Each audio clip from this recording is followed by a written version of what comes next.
रुक्मणी जी ने राधा रानी के दर्शन किए जब भगवान के 16,108 ब्याह हो गए, द्वारिकाधीश बन गए। उसके बाद कुरुक्षेत्र में 100 साल बाद ब्रजवासियों से मिले ठाकुर जी। तब रुक्मणी आदि सब पत्नियों के मन में आया कि ये राधा रानी को देख के तो आए, कितनी सुंदर है। त्रिलोकी सुंदर कृष्ण की हम पटरानियां हैं, हमारी सुंदरता के आगे स्वर्ग की उर्वशी आदि, रंभा आदि अप्सराएं भी फीकी लगती हैं, परंतु ये राधा रानी कैसी है, एक बार देख के तो आए। थोड़े अभिमान में गई है किशोरी जी को देखने के लिए। भगवान की अष्ट पटरानियां जब किशोरी जी का दर्शन करने के लिए गई, तो जैसे जिस शिविर में किशोरी जी विराजमान थी उसमें भीतर प्रवेश किया तो मृग नैने, मृग जैसे नेत्र, दूध जैसा श्वेत बिल्कुल वर्ण, धीर गंभीर नेत्र, एक बार किसी को देख ले तो वो वहीं स्तब्ध मूर्तिमंत हो जाए। हस्त कमल ऐसे मानो जैसे कोई नील सरोवर के कमल खिल गए हों। चरण ऐसे कि जब चले तो उनके चरणों से उत्पन्न होने वाली ध्वनि को नेत्र बंद करके सुनते रहें। इतना सुंदर स्वरूप। ये स्वरूप काम प्रकट नहीं करता, बल्कि प्रकट हृदय में काम को नष्ट और कर देता है। ऐसा स्वरूप, हमारे अंदर जितने दोष हैं वो दोष समाप्त से हो जाते हैं। ऐसा स्वरूप देख करके 8 पटरानियां तो नतमस्तक हो गई और मन में सोचने लगी, हम काय बात की सुंदर है, सुंदरता तो इसे कहते हैं। प्रणाम किया, हे किशोरी जी हमारा प्रणाम स्वीकार करो। तुरंत रुक्मणी जी को उठाया,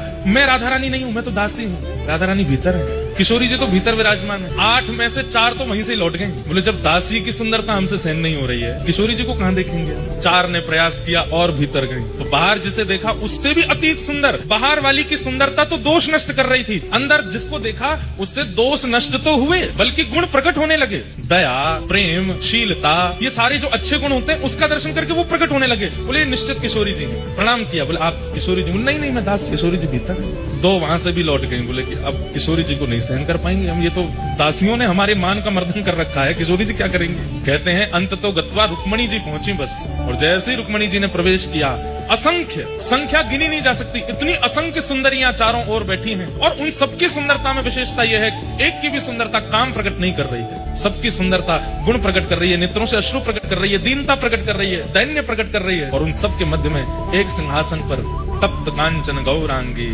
श्री राधे वृंदावनेश्वरी श्री किशोरी जी विराजमान। रुक्मणी जी देखते ही मूर्छित हो गई, बेहोश हो गई, सुंदरता सहन नहीं कर पाई। इतनी सुंदर किशोरी जी के रूप का कहाँ वर्णन करूं मैं। तुरंत किशोरी जी ने जाकर के रुक्मणी जी को संभाला। जब होश में आई, कहाँ तो देखने आई थी, परखने आई थी, जानने आई थी, अब स्थिति क्या हो गई। जो रुक्मणी जी कभी कृष्ण से वियोग की इच्छा नहीं रख सकती, ठाकुर जी दूर चले भी जाते हैं तो रो रो करके रुक्मणी जी का बुरा हाल हो जाता है, वो रुक्मणी जी की स्थिति क्या हो गई। किशोरी जी को देख करके कह रही हैं, हे श्यामाजू बस एक इच्छा पूरी कर दीजिए। बोले क्या? बहुत वर्षों तक द्वारिकाधीश की सेवा करी, अब आप अपनी सेवा में मुझे भी दासी बना लें और अपने साथ बरसाने ले चलो। हम द्वारिका को प्रणाम करके आपकी शरण में बरसाने चलें। तब किशोरी जी ने हृदय से लगाया, नहीं, हमारे प्राण आपके पास हैं, उनकी सेवा आपको करनी है और जब समय होगा तो हम आपको स्मरण कर लेंगे। जब बाहर रुक्मणी जी निकल करके आई तो कहते हैं 2 दिन तक तो मौन ही रही, बोली ही नहीं, बस नेत्रों से अश्रुपात और ध्यान में बैठी हैं किशोरी जी। इतना सुंदर स्वरूप।